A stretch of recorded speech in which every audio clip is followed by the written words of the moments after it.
حاجی عبدالوہاب رحمہ اللہ کے خادم خاص اور ان کے سفر حضر کے ساتھی مولانا فہیم خان رائیونڈ والے انتقال کر گئے۔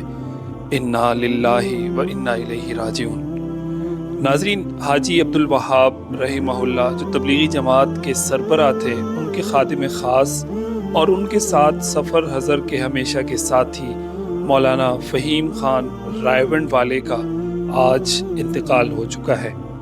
مولانا فہیم خان گزشتہ کئی عرصے سے کینسر کے مرض میں مبتلا تھے اور آخری تمام ایام انہوں نے وینٹیلیٹر پر گزارے۔ ناظرین، مولانا فہیم کی کہانی بڑی عجیب اور دلچسپ ہے۔ مولانا فہیم کو گٹار کا شوق تھا جب یہ نوجوان تھے، اور گٹار کا شوقین ایک نوجوان جو تبلیغ والوں کے حسن سلوک سے متاثر ہوا، پھر تبلیغ کے لیے وقت نکالا، تبلیغ پر گیا تو بھی گٹار ساتھ لے کر گیا، پینٹ شرٹ پہن کر گیا۔ واپس آیا تو دنیا بدل چکی تھی، تقدیر بدل چکے تھے، لمبی قمیض ٹخنوں تک آ رہی تھی۔ پھر وقت کا دھارا بدلا اور اس گٹار والے نوجوان کو دنیا نے مولانا فہیم خان کے نام سے جانا۔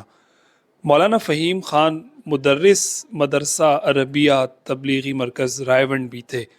آپ کو اسی نام سے جاننا شروع کیا گیا اور آپ کے نام کے ساتھ رائیونڈ والے کا لاحقہ بھی لگایا جاتا تھا۔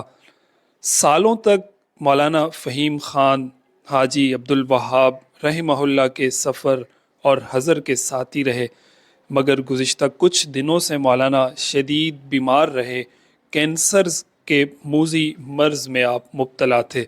آخری ایام وینٹیلیٹر پر گزار کر بالآخر جان آفریں کے سپرد کر گئے، اور یوں رائیونڈ مرکز میں موجود حاجی عبدالوہاب کی آخری نشانی بھی چلی گئی۔ انا للہ و انا الیہ راجعون۔